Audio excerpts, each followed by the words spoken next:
안녕하세요, 불량TV입니다. 오늘 전해드릴 이야기는요, 기술 하나로 축구를 평정한 선수들 탑 10을 선정하였습니다. 10위는 나카무라 슌스케.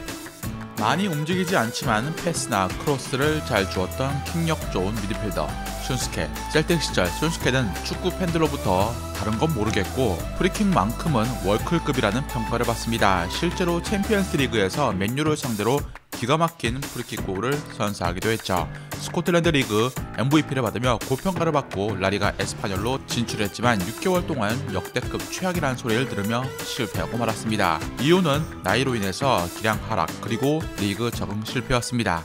9위는 아다마 트라우레.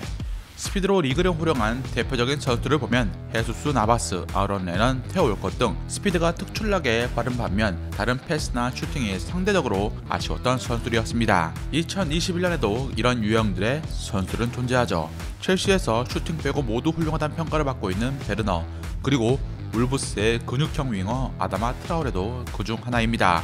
트라우레는 출전 시간 100분당 11.24회의 드리블 돌파에 성공해 유럽과 남미 각국 리그에서 활약하는 선수 중 출전 시간당 드리블 돌파 성공 횟수가 가장 높았습니다. 트라우레는 경기에 출전을 하면 평균 7분당 드리블 돌파를 시도를 했고 성공률은 78.9%를 기록했습니다. 최근 3년 동안 EPL에서 최고 수준의 드리블 성공 개수를 기록 중인 그는 뛰어난 돌파 후에 마지막 처리가 아쉬운 선수, 즉 킥력이 많이 부족한 부분이 크고 이 때문에 바르셀로나 1군 진입에 실패하기도 했습니다. 8위는 루카 밀리보에비치.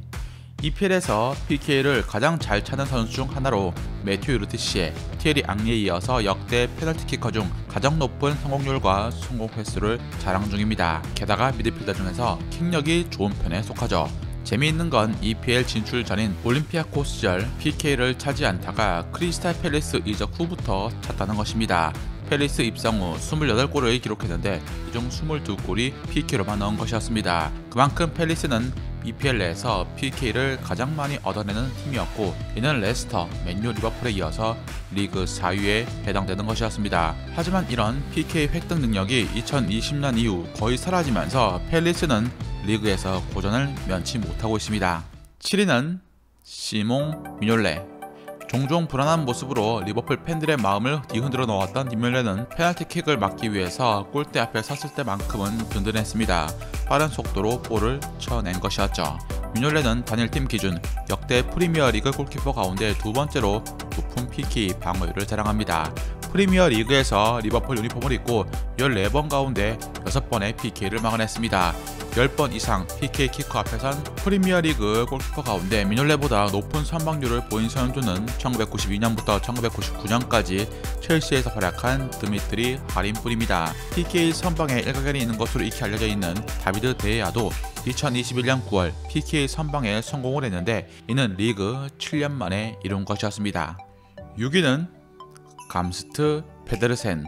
감스 페데르센은 블랙번 로버스에서 10년 가까이 뛰며 팀의 흥망선쇠를 함께한 선수로 40살임에도 여전히 그는 아직도 현역 선수로 뛰고 있습니다. 프리미어리그 시절 그는 데드볼이든 단순히 오픈플레이든 인간이라고 믿기지 않는 수준의 정확도로 슛을 때리거나 크로스를 올려주었습니다. 특히 2005-2006 시즌 맨유를 상대로 3골을 넣는 등 4경기에서 맹활약했던 맨체스터 킬러라는 애칭을 받기도 했죠. 물론 맨유만 당한 게 아니었습니다. 다음 해인 2006-2007 시즌 맨시티는 페데르센에게 3골을 얻어맞으며 참패를 당하기도 했습니다.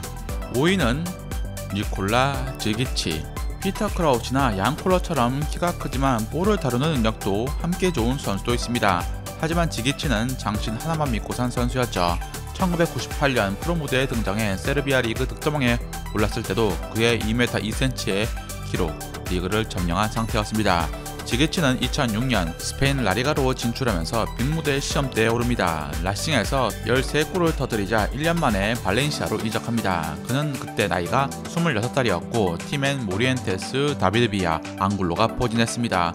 선발진에 들어가기 어려웠고 심지어 쿠만 감독에게 부여받은 역할도 키 큰 장점을 이용한 전봇대 플레이뿐이었습니다. 더 좋은 감독을 만났더라면 그의 축구 인생이 바뀔 수가 있었던 비운의 선수였습니다.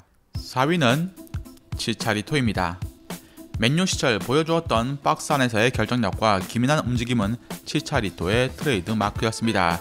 득점에 특화된 공격수였던 치차리토는 박스 안에서 많이 머물렀기 때문에 전술과 어울리지 못하면 위력이 급격히 떨어지던 유형이었습니다. 맨유 시절 페널티 박스 바깥에서 득점이 단 한 골도 없을 정도였고, 레알 시절도 중거리 하프 발리 슛을 포함해 단 3골 뿐이었습니다. 박스 안에서만큼은 어느 위치든 골을 만들 수 있었던 반면, 박스 밖에서 볼을 잡았을 때는 뭔가를 해줄 거란 기대가 들지 않은 게 치명적인 단점이었습니다.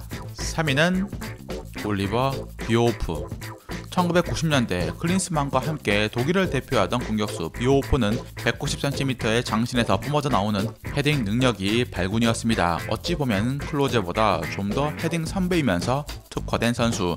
특히 1998년 월드컵에서 머리로만 3골을 넣는 기염을 토합니다. 1990년대 후반 세리 A 리그에서 활약했던 비오호프는 호나우두 등 쟁쟁한 공격수들을 물리치고 득점왕을 차지합니다. 1998년 AC 밀란으로 이적 후엔 헤딩 기술이 정점을 찍었죠.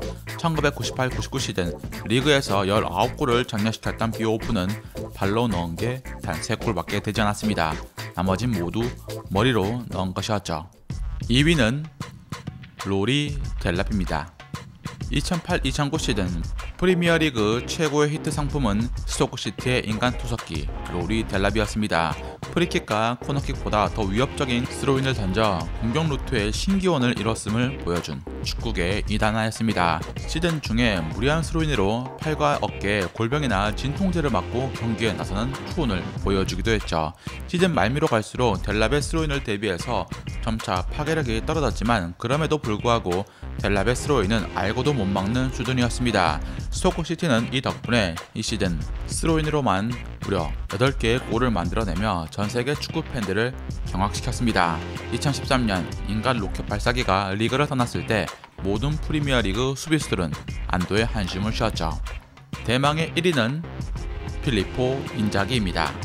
화려하진 않지만 정확한 위치에서 골을 받아 먹는 능력만큼은 타이 주정을 불허했던 필리포 인자기. 네덜란드의 전설 요한 크루이프는 그를 가리켜 인자기는 축구를 할 줄 모른다, 다만 올바른 위치에 서 있을 뿐이라고 이야기했고, 말디니는 우린 넋을 잃고 바라볼 수밖에 없었다. 이제껏 봐왔던 선수들 중 가장 형편없는 테크닉을 가지고 있었지만 그런데도 불구하고 그는 계속 득점을 했으니까 라고 말했습니다. 옵사이드 라인을 기가 막히게 타면서 침투한 뒤 많은 골을 넣었던 인자기만큼 은퇴 경기를 드라마틱하게 끝낸 선수는 없을 듯 합니다. 마지막 경기 후반 40분경 특유의 위치 선정으로 골을 넣으며 팀의 2대1 승리를 안겼고 선수 생활을 마감했습니다. 즐겁게 보셨다면 구독과 좋아요 클릭을 부탁드립니다. 다음 이야기에선 챔피언스리그 최고의 전설 중 한 명으로 득점을 할 수 있는 자리엔 항상 위치했던 선수 한 분에 대해서 소개해드리고자 합니다.